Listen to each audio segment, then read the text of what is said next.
디모데전서 1장 1절에서 7절까지의 말씀을 교독하겠습니다. 우리 구주 하나님과 우리의 소망이신 그리스도 예수의 명령을 따라 그리스도 예수의 사도된 바울은 믿음 안에서 참 아들 된 디모데에게 편지하노니 하나님 아버지와 그리스도 예수 우리 주께로부터 은혜와 긍휼과 평강이 내게 있을지어다. 내가 마게도냐로 갈 때에 너를 권하여 에베소에 머물라 한 것은 어떤 사람들을 명하여 다른 교훈을 가르치지 말며 신하와 끝없는 족보에 몰두하지 말게 하려 함이라. 이런 것은 믿음 안에 있는 하나님의 경륜을 이룸보다 도리어 변론을 내는 것이라. 이 교훈의 목적은 청결한 마음과 선한 양심과 거짓이 없는 믿음에서 나오는 사랑이거늘 사람들이 이에서 벗어나 헛된 말에 빠져 율법의 선생이 되려 하나 자기가 말하는 것이나 자기가 확증하는 것도 깨닫지 못하는도다. 아멘. 할렐루야. 반갑습니다. 우리 옆에 계신 분들 또 앞에 계신 분들 인사하겠습니다. 반갑습니다. 하나님의 은혜 많이 받으시기 바랍니다. 한 번 더 인사하겠는데요. 제가 끝부분에 반갑습니다도 했지만 하나님의 은혜를 많이 받으시기 바랍니다. 은혜 받아야 됩니다. 한번 하나님의 은혜 많이 받으시기 바랍니다. 축복하는 마음으로 하겠습니다.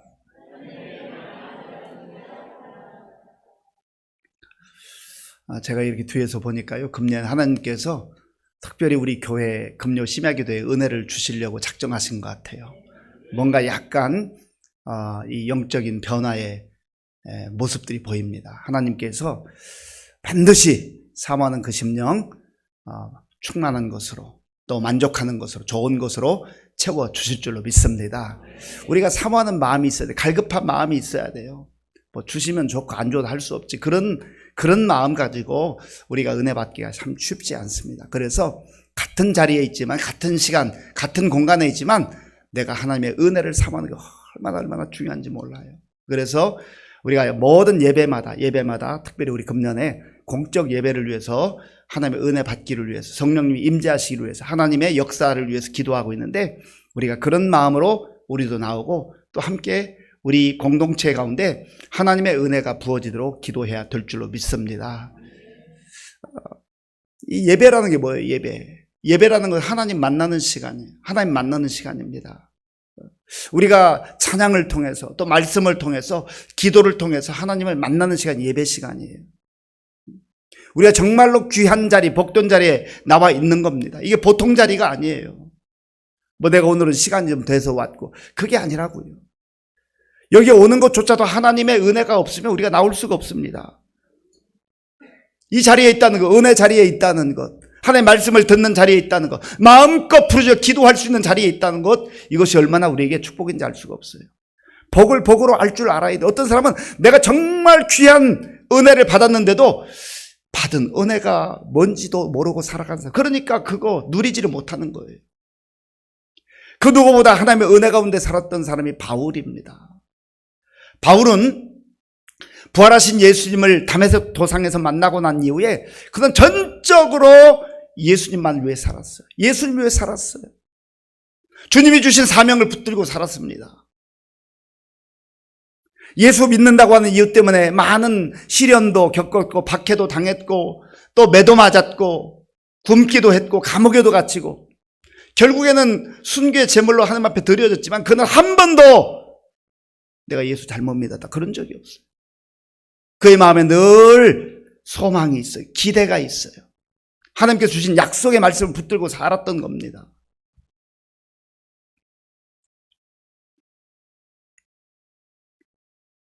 바울은 자기 자신의 뜻을 위해 살지 않았어요. 오직 주님께서 주신 그 사명을 붙들고 살았던 것이죠. 그래서 1절에도 보면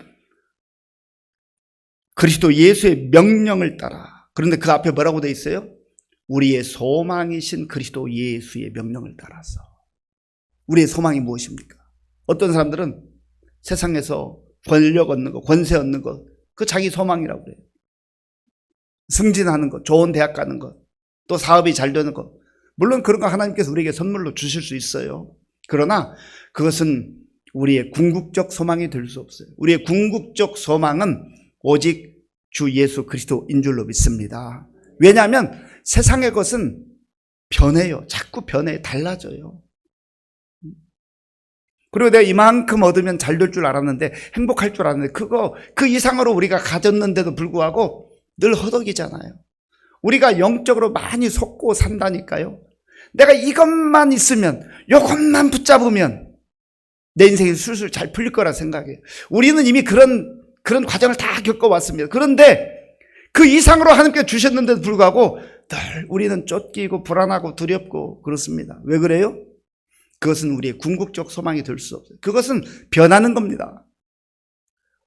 오늘 변하고 내일 또 변해요. 그런데 예수님을 우리의 소망으로 우리가 삼고 사는 이유가 뭐예요? 예수는 변치 않는 분이에요.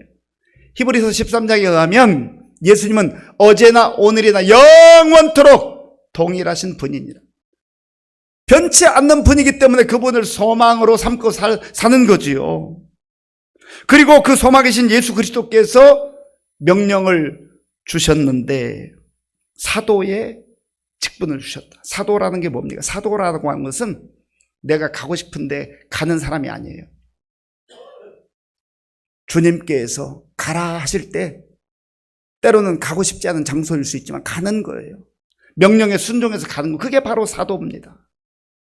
저와 여러분들이 이 당시에 예수님의 제자들이 부름을 받았던 그런 사도직은 아니지만 그런 주의 제자들로서, 주의 백성들로서 우리도 다 사명을 받은 자들이에요. 우리 찬양 가운데 주님 말씀하시면 내가 나아가리다. 주님 뜻이 아니면 내가 멈춰서리다. 나의 가고 서는 것 주님 뜻에 있으니 그렇게 고백하잖아요. 그런데 실상은 주님, 저 여기는 못 가겠어요. 저 여기는 못 가겠어요. 다른 곳은 몰라도 여기만큼은 못 가겠어요. 선별해요. 자기가 선택하는 거예요. 자기가 선택해서 가는 사람은 사명자가 아닙니다. 바울은 자기가 원하는 곳이 아니라 주님이 원하시는 그곳을 늘 향하여 갔어요.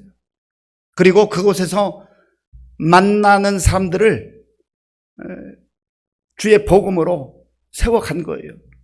그 가운데 만났던 사람들 중에 하나가 바로 디모데죠. 그래서 오늘 본문 2절에 보면 바울은 디모데를 너는 나의 아들과 같다, 그렇게 고백하잖아요.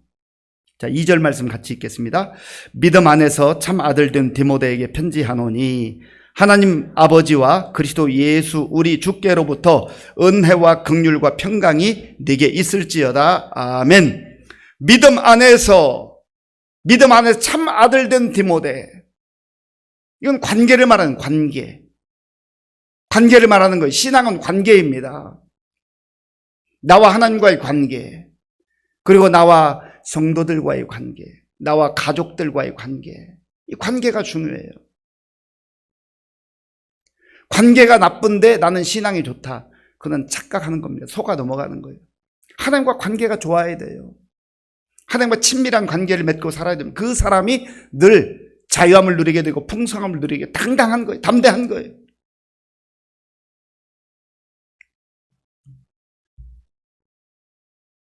저희 자녀들이 어렸을 때에 어떤 상황에 좀 힘든 상황이 있잖아요. 그럴 때마다 제가 들려줬던 내용이 있어요. 예수님이 함께 하시는데 뭐가 무서워? 예수님이 함께 하시는데 뭐가 무서워? 세상은요, 두렵고 불안하고 두려운 것입니다. 무서운 것이에요. 그런데 주님이 나와 함께 하심을 믿는다면 우리는 담대함이 생기는 거예요. 용기가 생기는 거예요. 든든해지는 거예요. 주님과 관계가 잘 맺어져야 돼요. 믿음의 안에 있다고 하는 것이 바로 하나님의 은혜 가운데 있다는 것 아니겠어요? 하나님과 관계가 잘 설정되어 있다는 것 아닙니까? 하나님과 친밀한 관계 속에 살아가는 것 아니겠어요? 하나님과 관계뿐만 아니라 믿음 안에서 참 아들 된 디모데. 믿음 안에서, 이 말은 다른 말로 말하면 예수 안에서라고도 바꿀 수 있어요. 예수님 안에서. 우리가 다 예수님 안에서 만난 사람들이잖아요. 정말 우리가 복된 인생을 산다라는 것은 믿음 안에 거하는 인생이요, 예수님 안에 거하는 인생이에요. 아무리 잘 나가는 것 같아도요, 예수 밖에 있고 믿음 밖에 있는 인생은 결국은 불행한 인생이죠. 하나님의 진노와 심판 아래 놓여 있는 인생이에요. 믿음 안에서, 예수님 안에서 바울이 수많은 동역자들을 만났는데 그 중에 한 사람이 바로 디모데예요. 그런데 이 디모데의 관계는 좀 더 특별하죠. 너는 나의 아들과도 같다. 우리가 그리스도 안에서 정말 아름다운 관계를 맺어갈 때에 이러한 영적 가족으로서 이 험한 세상에서도 든든한 믿음의 동력자들을 만나게 되는 거예요. 정말 예수 잘 믿으면 이런 믿음의 동역자들이 생겨야 돼요. 믿음의 아들과 같은 사람, 믿음 안에서 딸과 같은 사람, 예수님 안에서 영적인 부모와 같은 사람. 그럴 때에 우리가 때로는 육신의 부모에게 다 말 못하는 게 있어요. 육신의 부모에게 기도 부탁 못할 수 있잖아요. 그런데 영적인 멘토가 있을 수도 있고, 영적인 부모가 있을 수도 있고, 영적인 자녀가 있을 수도 있는데 그때 아름다운 관계가 맺어지게 되는 거예요. 그래서 저는 우리 특별히 교회학교의 어린아이들, 유치부로부터 청년부에 이르기까지 만남의 축복에 대해서 많이 기도합니다. 하나님, 이 아이들이 세상 속에서 만남의 축복을 얻기를 원합니다. 좋은 사람, 좋은 친구, 좋은 선배, 좋은 선생님 만나는 거 중요하죠. 그럼 또 꼭 우리가 기억해야 될 것은 우리 자녀들이 누군가에게 좋은 친구, 좋은 영적인 동력자, 동반자가 될 수 있는 그런 만남이 되어야 하지 않겠습니까? 우리 상당히 이기적일 때가 많아요. 누군가 내 옆에서 혹은 우리 자녀들 주변에서 나에게 좀 도움을 주고 누군가에게, 우리 자녀에게 도움을 줬으면 좋겠다. 물론 그게 뭐 나쁜 건 아니죠. 그러나 거기에만 머무르면 안 된다라는 거예요. 나의 자녀를 통해서, 또 나 자신을 통하여서 내 옆에 있는 사람들이 유익을 얻었으면 좋겠다. 정말 희망이 없이 절망 가운데 살던 사람이 소망을 얻게 되고 새 힘을 얻게 되는 그러한 은혜를 누리면 얼마나 좋겠습니까? 바울과 디모데의 관계가 그런 관계라고요. 그리고 바울은 지금 디모데에게 세 가지 중요한 인사를 하고 있어요. 보통 바울 서신에서는 은혜와 평강이 있을지어다 그렇게 인사를 합니다. 그런데 여기에서는 은혜와 하나가 더 들어가서 뭐예요? 긍휼과 평강이 네게 있을지어다. 은혜가 있습니까? 긍휼이 있습니까? 평강이 있습니까? 이게 있어야 돼요. 진짜 우리가 신앙생활 잘하고 또 이 험한 세상 속에서도 담대하게 살 수 있기 위해서는 주님이 주시는 이 세 가지 선물을 갖고 있어야 돼요.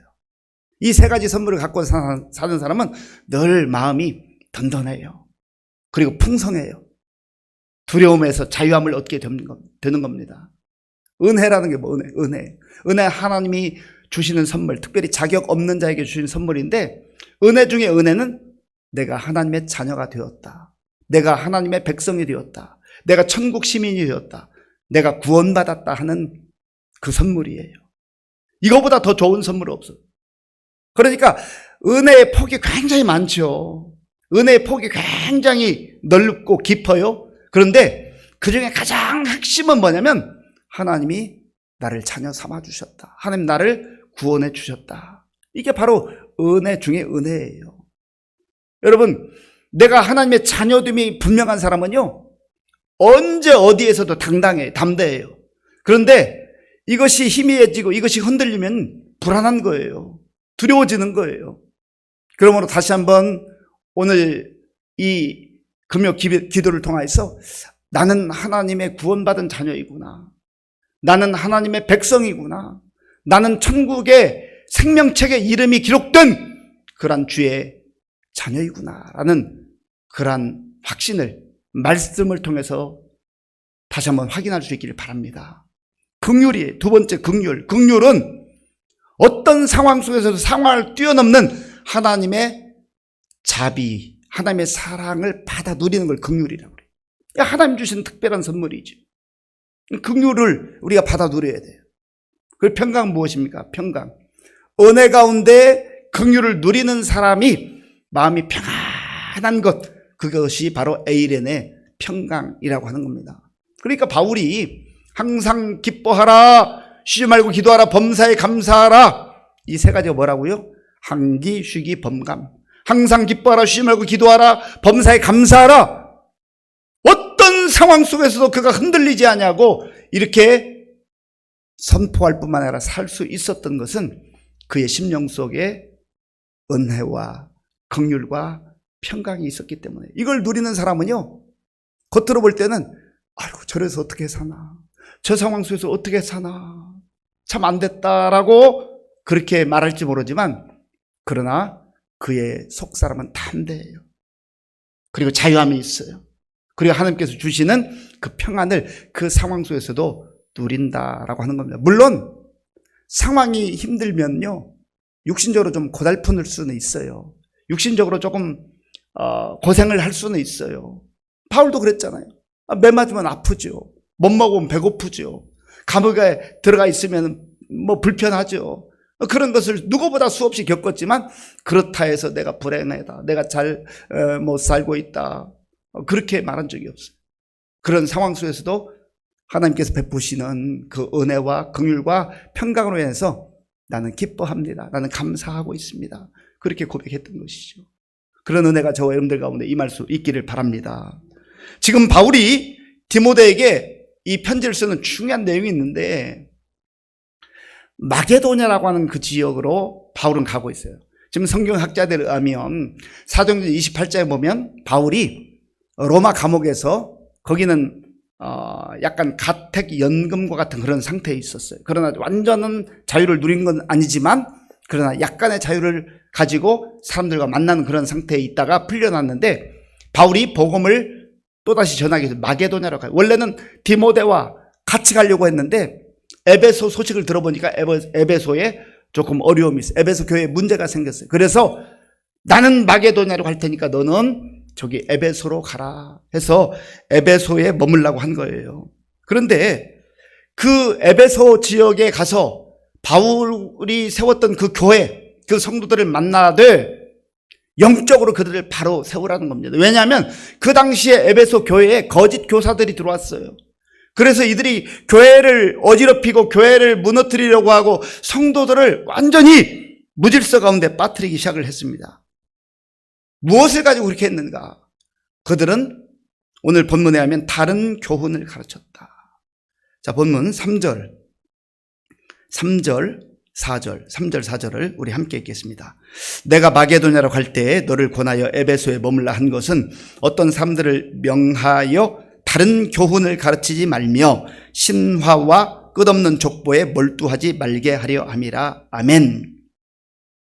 지금 거짓 교사들이 들어와서 교회를 흔들어대고 또 성도들을 믿음으로부터 떠나게 하는 내용들이 있는 그 내용이 뭐냐면 다른 교훈.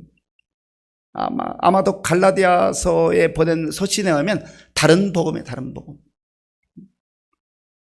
복음에 이것저것 덧붙이는 것, 자기 생각을 덧붙이는 것, 그리고 그 당시에 어떤 철학적 사조나 그러한 시대의 흐름을 덧붙이는 것, 그것이 바로 다른 교훈입니다. 그러니까 하나님께서 주신 그 말씀을 그대로 붙들고 살아야 되는데 거기에 내 생각을 자꾸 덧붙여요. 내 경험을 덧붙여요. 그리고 그 당시에 어떤 사조나 흐름을 덧붙여요. 그게 다른 교훈이에요. 또 그 중에 하나가 신화와 끝없는 족보였습니다. 이들이 사실은 말하는 것은 다 기본적으로 성경적 기반을 가지고 있어요. 성경하고 완전히 동떨어진 얘기를 하면 듣겠습니까? 이단이나 사이비에 속한 사람들도 보세요. 그들이 성경책 다 들고 다니면서 성경을 줄줄 외우면서 말합니다.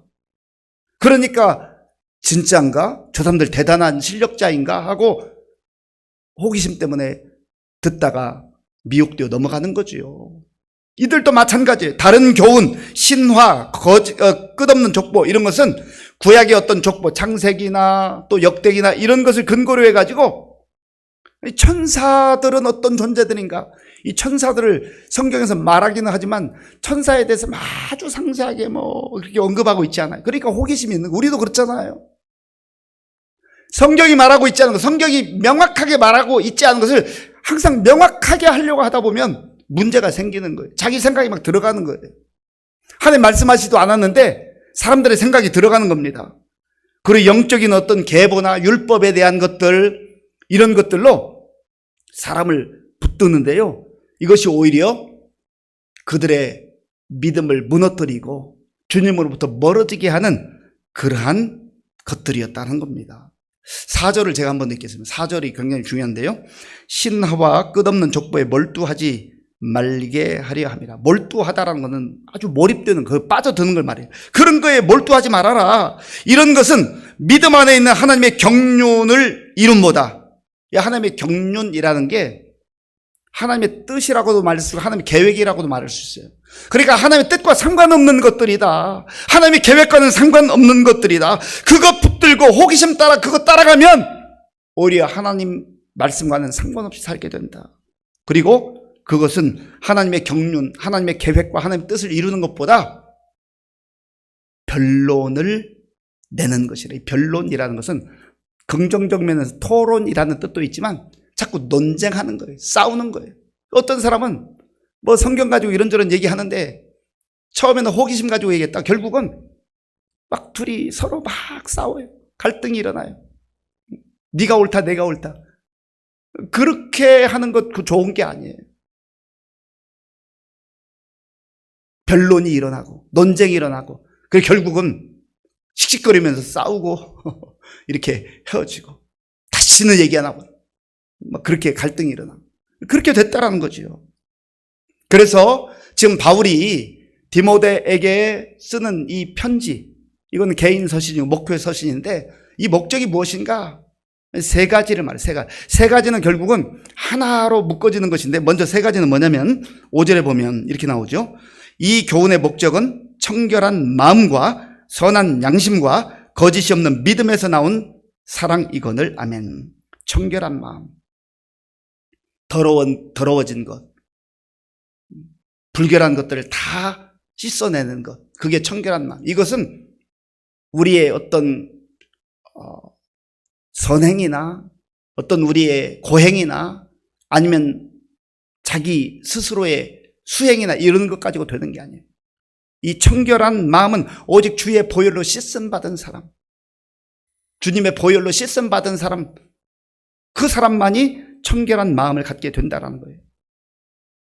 두 번째로 선한 양심은 선하신 하나님과 늘 동행하는 삶을 말해요. 하나님이 선하신 분이거든요. 구약에 보면 선하다, 하나님 보시기에 좋았다, 이게 터부예요. 터부. 좋으신 하나님, 선하신 하나님. 그래서 하나님과 동행할 때에만 우리가 선한 양심을 가지고 살아갈 수 있다는 거예요. 그렇지 않으면 양심이 마비돼요. 양심이 무감각해진다는 거죠. 그리고 거짓이 없는 믿음, 거짓이 없는 믿음이라고 하는 의미 속에는 가짜 믿음, 거짓이 있는 믿음도 있다는 거예요. 이것은 가면을 쓰는 거예요. 가면. 종교적 활동도 열심히 하고 봉사도 열심히 하는 것 같고 뭐 기도도 열심히 하는 것 같은데 그 사람의 내면에는 선한 것도 없고 청결한 것도 없고 하나님이 기뻐하는 모습이 아니에요. 그래서 연기하는, 가면 쓰고 연기하는 거예요. 연기. 여러분 가끔 우리가 뭐 영화를 보나 드라마를 보면 정말 연기를 잘하는 사람 우리가 보면은요, 아주 악독한 연기하는 사람이 있죠. 정말 너무너무 미워요. 너무너무 미워. 너무 미워요. 근데 그 사람은 연기하는 거예요. 연기. 그러니까 그 사람 연기 잘하는 거죠. 사실은 악역을 맡았는데 정말 모든 국민들로부터 미움을 받는 그런 연기를 한다면 그 연기 잘하는 거예요. 그런데 그 사람이 악독한 건 아니죠. 그런데 때로는 우리가 혼돈할 때가 있어요. 저 사람 보면 그 드라마나 영화에서 악한 연기했기 때문에 저 사람 나쁜 사람. 또 어떤 사람은요, 아주 비양심적이고 이기적이고, 그런데 연기를 아주 선한 연기, 정말 착한 사람, 그런 연기하는 사람이 있어요. 그러면 또 국민 배우라 해가지고 뭐 사랑받고 인기 올라가고 그러잖아요. 근데 그 사람은 또 내면적으로는 아주 거짓과 불의와 또 욕망에 사로잡힌 사람일 수 있잖아요. 근데 연기하는 거예요. 연기. 그러니까 이 당시에 지금 바울이 말하는 것은 교회 안에 그러한 연기하는 사람들이 왔대. 연기하면 안 돼요. 연기하면 하나님께서 그거 다 하신단 말이에요. 이 청결한 마음, 선한 양심, 거짓이 없는 믿음, 이것을 아우르는 게 바로 아가페 사랑이에요. 아가페 사랑. 아가페 사랑. 그래서 사랑이 있는 곳에 서먹서먹한 게 하나가 되고 끊어진 게 연결이 되고 화해가 되고 그런 것 아니겠습니까? 그런데 이 거짓 교훈과 다른 교훈과 신화와 끝없는 변론에 빠지게 하는 이런 것들은요, 6절에서 이렇게 말해요. 사람들이 이에서 벗어나 뭐에 빠졌다고요? 헛된 말에 빠져. 감언이설이에요. 들을 때는 그럴듯한데 결국은 속아 넘어가는 거죠. 헛된 말. 헛되다는 것은 내용이 없는 걸 말해요. 알맹이가 없는 걸 말해요. 아무것도 없어요. 포장지만 아름다워요. 그런데 사실은 더 깊이 들어가 보면 아무것도 없는 게 아니라 그 안에 악한 것이 있어요. 독과 같은 것이 있어요. 사람의 영혼을 젖먹는 것들이 있어요. 그것들과 가까이 하지 말라라는 거예요. 중요한 것은 우리 자신들이 하나님 앞에서 이런 것들을 피하는 것도 중요하지만 내가 오늘 바울이 디모데에게 권면하는 것처럼 청결한 마음과 또 착한 선한 양심과 거짓이 없는 믿음으로 하나님의 사랑 안에 살아가게 될 때에 우리가 성도들을 세우고 교회를 세우고 다른 사람에게 덕을 끼칠 수 있는 그런 참된 그리스도인으로 살아가게 된다라는 겁니다. 오늘 저와 여러분들이 이 말씀 마음에 깊이 새기시고 영적으로 분별력을 잃어버리고 이리저리 휘둘리거나 또 논쟁하고 싸우고 다투고 그러한 초라한 인생으로 살아가지 말고 정말 주님 안에서 주님이 기뻐하는 그런 사명자들로서 예수님께 소망을 두고 살아갈 수 있기를 바랍니다. 그런 사람들은요, 청결한 마음, 선한 양심, 거짓이 없는 믿음으로 하나님의 사랑 안에 거하는 거예요. 그리고 그러한 사람들의 삶 속에는 내용이 있어요. 생명이 있어요. 그런 사람들에게는 하나님 주시는 은혜가 있고 긍휼이 있고 평강이 있습니다. 우리 모두 주님께서 바울에게 주셨던, 디모데에게 주셨던 이 놀라운 은혜들을 받아 누리고 또 우리 주변 사람들에게도 정말 나누어 주면서 주의 사명자들로서 그렇게 담대하게 살아갈 수 있기를 바랍니다.